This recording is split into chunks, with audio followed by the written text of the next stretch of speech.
नमस्कार। आकाशवाणी जयपुर अजमेर से प्रस्तुत है प्रादेशिक समाचार।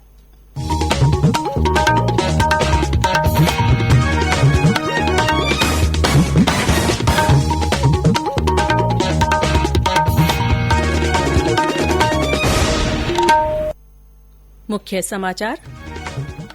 प्रदेश में कोविड-19 संक्रमण रहित क्षेत्रों में कल से स्वास्थ्य, कृषि, पशुपालन, वित्तीय और सामाजिक गतिविधियों को मिलेगी सशर्त राहत। प्रदेश में कल से अधीनस्थ अदालतों में भी होगा काम। दोपहर 2 से 4 बजे के दौरान होगी अति आवश्यक मामलों की सुनवाई। राज्य में कोरोना वायरस संक्रमण के आज 80 मामले आए सामने। सवाईमाधोपुर में पहली बार मिले 4 रोगी। खाद्य और नागरिक आपूर्ति मंत्री रमेश चंद मीणा ने कहा, राष्ट्रीय खाद्य सुरक्षा मिशन के सभी लाभार्थी परिवारों के प्रत्येक व्यक्ति को मिलेगा 10 किलो गेहूं। अजमेर में ख्वाजा साहब दरगाह के गद्दी नशीन सैयद फखर काजमी चिश्ती साहब ने लोगों से घर में ही रहकर इबादत करने की अपील की। और लॉकडाउन के दूसरे चरण में भी प्रदेशवासी अपने समय का कर रहे हैं सदुपयोग।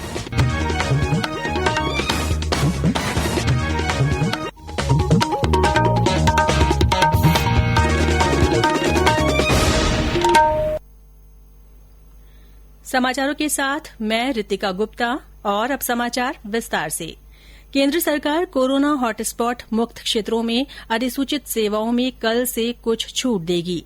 राष्ट्रव्यापी लॉकडाउन अगले महीने की 3 तारीख तक बढ़ाए जाने के मद्देनजर लॉकडाउन का सख्ती से अनुपालन सुनिश्चित करने के लिए कई दिशा निर्देश दिए जा चुके हैं। सरकार ने कम आय वाले वर्गों और किसानों की मौजूदा आर्थिक स्थिति को ध्यान में रखते हुए कोविड-19 संक्रमण रहित क्षेत्रों में कुछ और आवश्यक सेवाओं की अनुमति देने का फैसला किया है।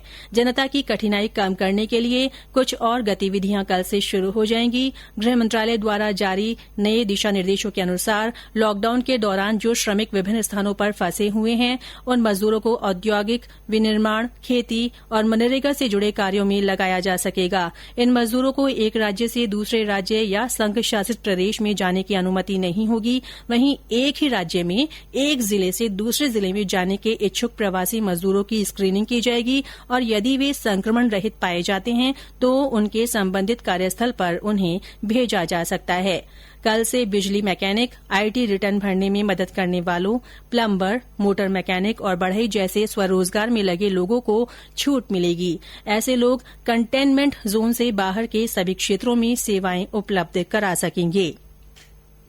कृषि, पशुपालन और बागवानी से जुड़ी गतिविधियां पूर्णतया चालू रहेगी। खेतों में कृषि कार्य, एजेंसियों द्वारा कृषि उत्पादों की खरीद, राज्यों और संघ शासित प्रदेशों द्वारा अधिसूचित मंडियां या उनके द्वारा खरीद, दुग्ध उत्पादन से जुड़ी गतिविधियां चालू रहेंगी। मनरेगा कार्य के लिए सामाजिक दूरी बनाए रखने और मास्क पहनने के नियम का सख्ती से पालन करने के साथ अनुमति दी गई है।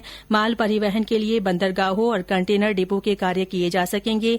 आवासीय परिसरों और कार्यालयों के लिए सभी निजी सुरक्षा एजेंसियों को भी काम करने की अनुमति दी गई है। कोविड-19 महामारी के कारण फंसे पर्यटकों और लोगों को सेवाएं दे रहे तथा मेडिकल और आपातकालीन सेवा दे रहे कर्मचारियों के लिए होटल, होम स्टे, लॉज और मोटल काम करते रहेंगे। केंद्र सरकार, उसके स्वायत्त और सहयोगी निकायों के सभी कार्यालय खुले रहेंगे। पुलिस, होमगार्ड, सिविल डिफेंस, अग्निशमन विभाग और आपातकालीन सेवाएं, आपदा प्रबंधन, जेल और नगर निगम सेवाएं बिना किसी बाधा के काम करेंगी। राज्यों और केंद्र शासित प्रदेशों के अन्य सभी विभाग सीमित संख्या में कर्मचारियों के साथ काम करेंगे। कार्यस्थलों और सार्वजनिक स्थलों पर मास्क पहनना अनिवार्य है। किसी भी संगठन को और सार्वजनिक जगहों के प्रबंधक को 5 या उससे अधिक लोगों को इकट्ठा होने की अनुमति नहीं देनी होगी। विवाह और अंतिम संस्कार के दौरान भीड़ को जिला मजिस्ट्रेट द्वारा विनियमित किया जाएगा। सार्वजनिक स्थलों पर थूकने पर जुर्माना लगेगा और शराब, गुटखा तथा तंबाकू जैसी वस्तुओं की बिक्री पर कड़ा प्रतिबंध रहेगा। सरकार ने सभी कार्यस्थलों में उपयुक्त स्थानों पर तापमान जांचने और सैनिटाइजर उपलब्ध कराने के लिए पर्याप्त व्यवस्था करने को कहा है। प्रदेश में भी संक्रमण रहित क्षेत्रों में कल से केंद्र के दिशा निर्देशों के अनुसार कई गतिविधियां शुरू हो जाएंगी। इनमें बूंदी जिला भी शामिल है। ब्यौरा दे रहे हैं हमारे बूंदी संवाददाता। बूंदी जिले में कल से विभिन्न क्षेत्रों में लॉकडाउन से शिथिलताएं लागू हो जाएगी। इस दौरान जिले में धारा 144 के तहत निषेधात्मक प्रतिबंध लागू रहेंगे। जिला कलेक्टर अंतर सिंह नेहरा ने बताया कि कल से सभी राजकीय कार्यालय खुलेंगे तथा ग्रामीण क्षेत्रों में सार्वजनिक निर्माण एवं सिंचाई से संबंधित कार्य शुरू किए जाएंगे। मॉडिफाइड लॉकडाउन के दौरान अनुमत दुकानों की श्रेणी निर्धारित हो गई। इसके तहत केमिस्ट, चिकित्सा उपकरण, आयुष, पशु चिकित्सा, दवाइयां, किराना, प्रोविजन स्टोर जो सभी प्रकार के खाद्य पदार्थों की बिक्री कर सकेंगे। साथ ही ग्रामीण क्षेत्रों में एवं औद्योगिक क्षेत्रों में औद्योगिक इकाइयों को शुरू किया जाएगा। शहरी क्षेत्रों में ऐसे उद्योग जहां श्रमिकों के लिए कार्यस्थल पर ही रहने की सुविधा उपलब्ध होगी, उन्हें भी शुरू किया जाएगा। साथ ही प्रोटोकॉल को फॉलो करते हुए नरेगा कार्यों में तेजी लाई जाएगी। कृषि उपकरण, वाहनों की मरम्मत, खाद बीज की दुकानें भी अनुमत श्रेणी में होगी, लेकिन आवागमन बंद रहेगा और किसी प्रकार का समारोह नहीं होगा। राजकुमार दादीज, आकाशवाणी समाचार, बूंदी। केंद्र सरकार के दिशा निर्देशों के मद्देनजर राजस्थान उच्च न्यायालय ने भी फैसला लिया है कि अत्यधिक आवश्यक कार्यों के लिए कल से सभी अधीनस्थ और विशेष अदालतें और प्राधिकरण भी कार्य दिवसों और नियमित समयावधि के दौरान काम करेंगे। अदालतों का अत्यधिक आवश्यक कार्य दोपहर 2 से 4 बजे के बीच संचालित होगा और शेष समय में प्रशासनिक कार्य किया जाएगा। इसके लिए कम से कम कार्मिकों को बारी बारी से कार्य पर बुलाया जाएगा। शेष कर्मचारियों को हेडक्वार्टर छोड़ने की अनुमति नहीं होगी और कार्यालय समय के दौरान घर पर ही उपस्थित रहेंगे। ये समाचार आकाशवाणी जयपुर अजमेर से प्रसारित किए जा रहे हैं। प्रदेश में कोरोना वायरस संक्रमण के आज 80 नए मामले सामने आए हैं। इनमें सबसे ज्यादा 30 मामले जोधपुर के हैं। भरतपुर में 17, नागौर में 12, जयपुर में 7, सवाईमाधोपुर में 4, कोटा, झालावाड़ और बीकानेर में 2-2, हनुमानगढ़, झुंझुनू, जैसलमेर और भीलवाड़ा में 1-1 व्यक्ति में कोरोना की पुष्टि हुई है। इन्हें मिलाकर प्रदेश में कोविड-19 से संक्रमित लोगों की संख्या बढ़कर 1431 हो गई है। सवाईमाधोपुर में आज पहली बार 4 मरीज सामने आए हैं। इसके साथ ही प्रदेश के 26 जिले संक्रमण की जद में आ गए हैं। हमारे संवाददाता ने बताया कि जिले में संक्रमण के मामले मिलने के बाद प्रशासन और ज्यादा सतर्कता के साथ लोगों की सुरक्षा में लग गया है। जिले के गंगापुर सिटी नगर परिषद क्षेत्र से 2 तथा बामनवास के सुकार और गढ़ी सुमेरपुर से 1-1 कोरोना पॉजिटिव सामने आए। इनमें से 2 जयपुर तथा 1-1 हरियाणा और दिल्ली से आए थे, जिन्हें होम क्वारंटाइन किया हुआ था। चारों की उम्र 25 से 39 वर्ष के बीच है। संक्रमितों के संपर्क में आए लोगों की पहचान कर इनके भी सैंपल लेने और क्वारंटाइन किए जाने की कार्रवाई शुरू कर दी गई है। जिला कलेक्टर ने बताया कि वे गंगापुर सिटी पहुँच रहे हैं और अधिकारियों से हालातों का जायजा लेने के बाद ही कर्फ्यू के एरियाओं का निर्धारण करेंगे। उन्होंने जनता से अपील की है कि वे घबराएं नहीं, संयमित रहें और इन क्षेत्रों में जाने से बचें तथा लॉकडाउन, धारा 144 और प्रत्येक एडवाइजरी का पालन करें। सतीश वर्मा, आकाशवाणी समाचार, सवाईमाधोपुर। प्रदेश के अस्पतालों में भर्ती संक्रमित लोगों के स्वास्थ्य में सुधार की खबरें भी आ रही हैं। स्वास्थ्य विभाग के अतिरिक्त मुख्य सचिव रोहित कुमार सिंह ने बताया कि इलाज के बाद 205 लोग संक्रमण मुक्त हो गए हैं। इनमें से 97 लोगों को अस्पताल से छुट्टी दे दी गई है। राज्य में लॉकडाउन के दौरान लोगों के जीवन को आसान बनाने के लिए प्रशासन और विभिन्न संगठन कार्यरत हैं। सिरोही में पुलिसकर्मी ड्यूटी के साथ साथ मास्क बनाकर लोगों को वितरित कर रहे हैं। भरतपुर में घुड़सवार गश्ती दल में शामिल पुलिसकर्मी मोहल्लों और बाजारों में घूम घूम कर लोगों से घर में ही रहने की अपील कर रहे हैं। जिले के कामा में संत निरंकारी मंडल के कार्यकर्ता 100 पैकेट भोजन रोजाना तैयार कर जरूरतमंद लोगों तक पहुंचा रहे हैं। जिले में आज कुम्हेर के गांव में सोशल डिस्टेंसिंग और लॉकडाउन का पालन करते हुए शादी भी हुई। धौलपुर में कोरोना संक्रमण से निपटने के लिए 150 बेड का कोरोना डेडिकेटेड हॉस्पिटल तैयार किया जा रहा है।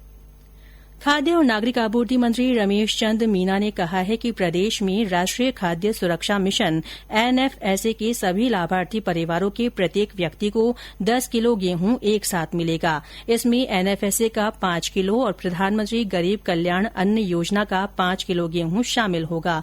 उन्होंने बताया कि इस दौरान इन लोगों को प्रति परिवार 1 किलो चने की दाल का भी मुफ्त वितरण किया जाएगा।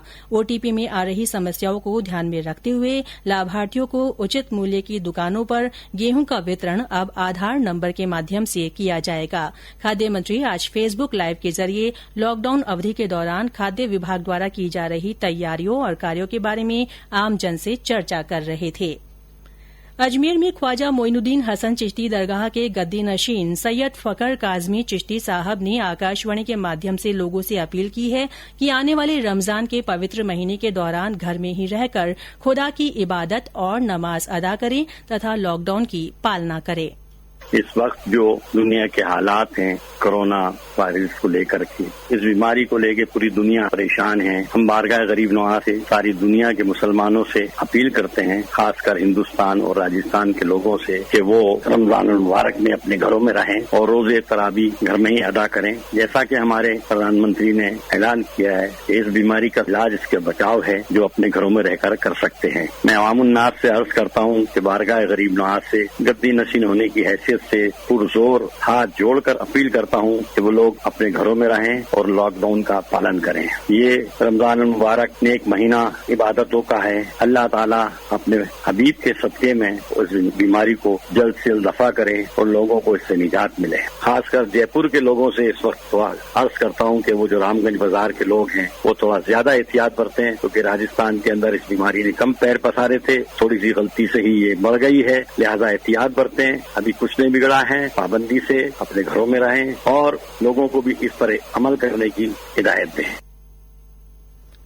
प्रादेशिक समाचार बुलेटिन आप हमारे ट्विटर हैंडल @AIRnews_जयपुर पर फॉलो कर सकते हैं। प्रधानमंत्री नरेंद्र मोदी द्वारा देश में कोविड-19 संक्रमण को रोकने और देशवासियों की सुरक्षा के लिए लगाए गए लॉकडाउन की अवधि बढ़ाने के फैसले का प्रदेश में भी लोग पूरा साथ दे रहे हैं। जयपुर की गृहिणी अंजना अग्रवाल का कहना है कि लॉकडाउन को वे सुरक्षा के लिहाज से बहुत अच्छा मानती हैं और अपने परिवार के साथ समय बिताकर आनंद ले रही हैं। नरेंद्र मोदी जी ने 3 मई तक का लॉकडाउन किया है। ये मेरे अकॉर्डिंग उनका देश हित के हिसाब से बहुत ही अच्छा निर्णय है। इस लॉकडाउन में सभी जेंट्स का काम वर्क फ्रॉम होम हो रहा है और बच्चों की ऑनलाइन क्लासेस चल रही है और हम डेली नए नए डिशेज बनाकर अपने परिवार के साथ अच्छे से टाइम स्पेंड कर रहे हैं, जिसका पहले कभी टाइम ही नहीं मिलता था। बच्चों के साथ लूडो, कैरम, ताश और भी कई इंडोर गेम्स खेल के एंजॉय कर रहे हैं। इधर इंजीनियरिंग कर रहे छात्र देवांशु वर्मा ने बताया कि अभी ऑनलाइन क्लासेस के साथ ही वे YouTube पर कई तरह के योगासन भी सीख रहे हैं और उन्हें नित्य प्रक्रिया में शामिल कर रहे हैं।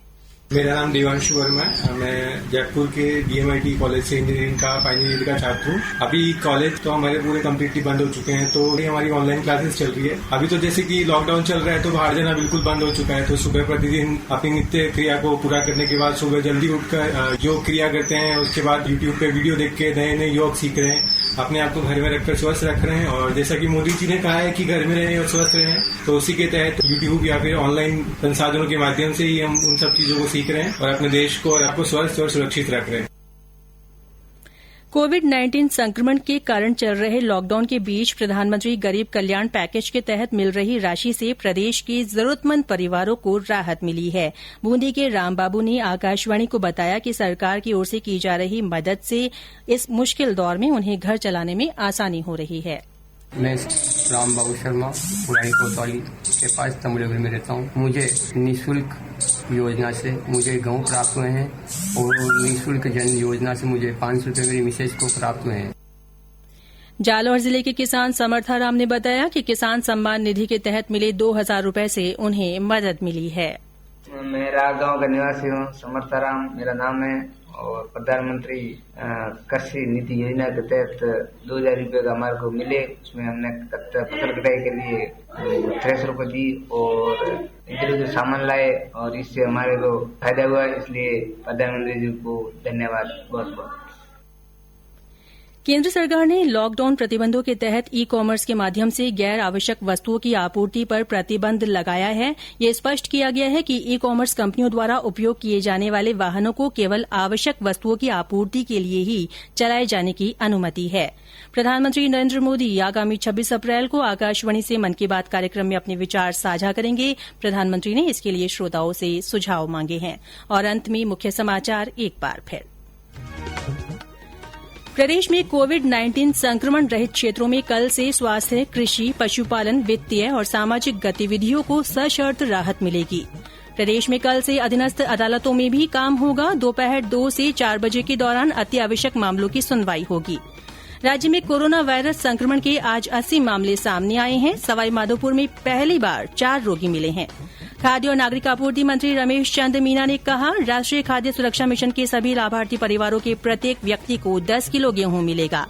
अजमेर में ख्वाजा साहब दरगाह के गद्दी नशीन सैयद फकर काजमी चिश्ती साहब ने लोगों से घर में ही रहकर इबादत करने की अपील की है और लॉकडाउन के दूसरे चरण में भी प्रदेशवासी अपने समय का सदुपयोग कर रहे हैं। इसी के साथ प्रादेशिक समाचार बुलेटिन समाप्त हुआ। नमस्कार।